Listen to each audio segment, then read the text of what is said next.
I am a mountain writer, and people ask, what does that mean if I'm a mountain writer? There we go. I'm a journalist and a writer and a storyteller, and my stories mostly talk about the mountains and how our culture in the mountains is unique and different and wonderful, and it's based on our landscape. And so I've written 2 books here about adventures, people having big adventures all over the world, and I've interviewed Greg Hill a few times, so he's going to be up after me. And I also interview glaciologists, hydrologists. I go out in the field with paleontologists on Burgess Shale digs. And I interview and write about filmmakers and photographers, artists, art exhibits, all of it mountain related. And I've written 9 biographical booklets on different people who are part of our mountain culture, and actually 2 of them very much part of Golden's mountain culture, Rudy Gertsch and Sid Voits. Sid's father was one of the original Swiss guides who came out here in the early 1900s. And those people, they're all people who've helped grow the mountains into our mountain world, into the very unique culture that it is. I write for magazines and I write for newspapers, and that's what I do. And sometimes I do what I'm doing right now, but I didn't always do that. I grew up in Montreal, and my life was all about, well, my hair and my wardrobe and the music I was dancing to, and some things haven't changed a whole lot. But I came out to the Rockies 30 years ago, and because I grew up in the city, I took one look at the mountains and realized, holy cow, people live differently here, and our whole world is different in the mountains. And there's so many fun things to do in the mountains, and this is me on halfway up Takaka Falls. There's this really fun rock climbing route that goes up Takaka Falls right beside the waterfall, just over here in Yoho. So how did I start doing mountain things? Well, coming from the city, I had to start at the beginning, and so this is what mountain biking looked like about 25 years ago. And we actually rode uphill and downhill and cross-country in those days, and that's in Moab.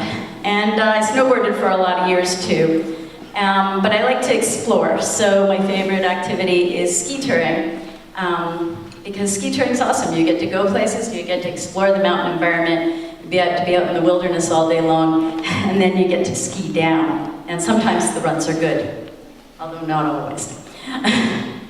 So all I need to know I've learned from mountain adventures, and I've learned that sometimes when you go off the beaten path, and this is up behind Mount Robson, out near a place called Moose Pass, and well, when you get out there, sometimes the trails aren't very well cleared, and sometimes there are no bridges. So mountain adventures means you have to learn some skills to learn how to travel in those landscapes. And one of the first things, big thing I've learned, is that the weatherman has it all wrong. And I don't mean the forecast. See, you thought forecast. No, it's not about the forecast, it's about our attitude, all of our attitudes. When we talk about weather, if it's not going to be sunny, we say, oh, the weather's going to be bad. It's going to be miserable. And it's going to rain, it's going to be crappy out. We have a really bad attitude about weather if it's not perfectly sunny. And this picture, this is the greatest trip. And if anybody's ever been up on the Columbia Icefield, well, it does this a lot on the walked up. And if you're smart, you get used to it and you learn to love it. And definitely the forecast for this trip was not sunny, but we decided to go anyways. And this is my friend Christina skinning up the Vulture Glacier. But the cool thing about this trip, we were out for 3 days, and we stayed at Balfour Hut. And on the second day, the clouds opened just enough that we were able to scoot over behind Mount Balfour and go up and ski on the Diable Glacier. And that's one of the coolest places I've ever been. And the clouds were swirling around, it was awesome. And we had a few good hours and the turns were really good. And then the clouds moved back in and then it looked like this. And that was an awesome trip. So what I've learned about the weather, I think that, well, I learned one thing, how rain sounds beautiful. If you listen to rain, it's the most beautiful music ever, to listen to it pattering on leaves. Rain makes trees grow, and it grows our food, and it's part of the cycle. And snow, oh my God, kids totally have snow dial. They know exactly what to do when it snows. They run outside, they build snowmen, they make snow angels, they make forts, they catch snowflakes on their tongue, catch them on their mitts, and they look at the patterns of the snowflake.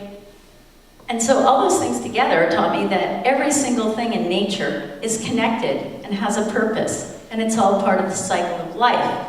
And maybe if we had a better attitude about rain and snow, then maybe we'd have a better attitude about taking care of our planet. That's the first thing.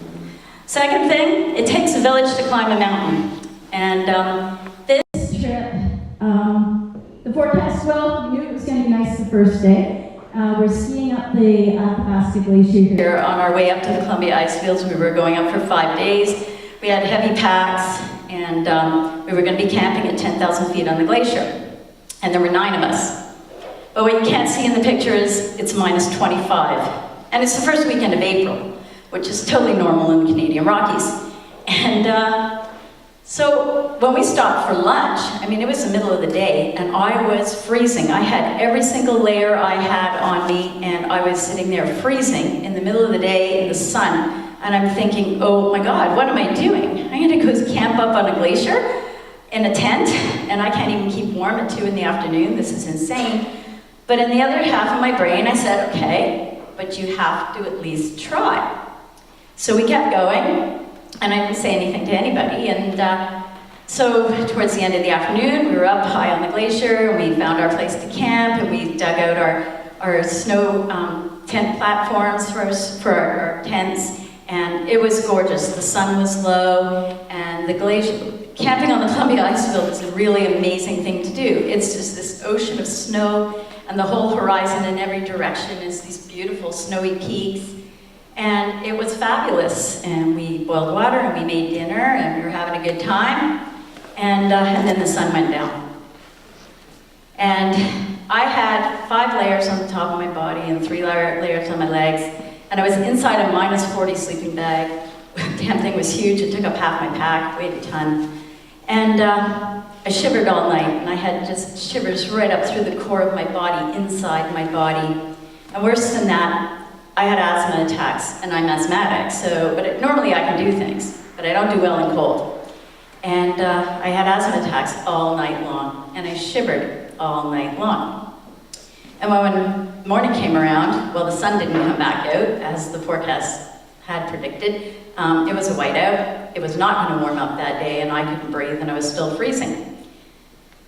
I was with 9, there were 9 of us, and we were on a glacier. I couldn't turn around and go down alone.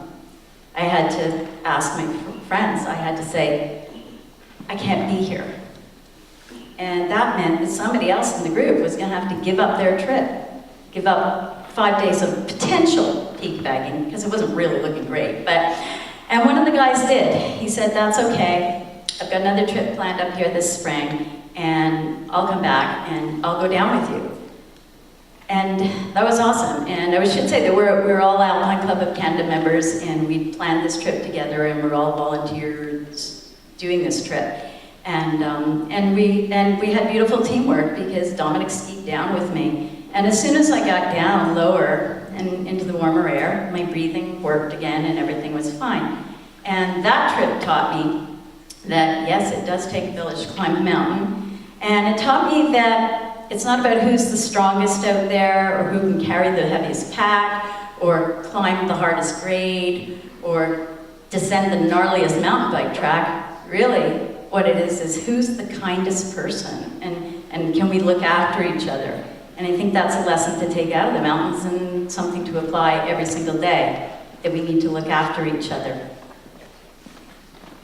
And number 3, pack light. Especially when you're crossing a suspension bridge. That's the Sunwapta River. We went out to a place called Fortress Lake, which is exquisite, in Jasper Park. And you might notice I'm not really big. So when I have to carry a pack for a week that's got like part of the tent, stove, fuel, sleeping bag, food, extra clothing, god damn, that's a lot of weight. And I'm not very big, so that's an extra amount of weight. So I've learned over the years to be very, very careful about what I put in my pack. And when I'm packing, I think, do I really need to have this thing? Because I am gonna carry it for 8 hours a day on my back for the next week. And those trips have taught me to look at my whole life that way. And God knows I have a long way to go. But I think about, how big a house do I really need to live in? How many trees need to be cut down so I can have a place to live and a couch to sit on? And my couch is actually 1960s vintage.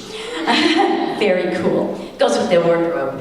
But I all those things, I think, how big does my car need to be? How much gas do I need to guzzle? How much food do I need to eat? How much do I need to consume while I'm here? And then, if you take it one step further, you think that there's so many of us out there working our asses off all the time, and what are we working for more money? And what are we going to do with that money? Buy more things.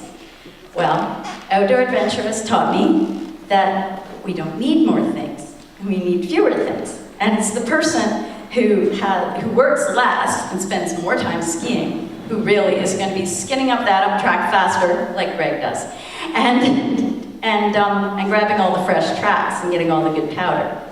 Well, the rest of us are working too much. But really, that's what, and what I've learned is that all those things, well, accumulating things, it's not good for the planet, and it's not good for our souls either.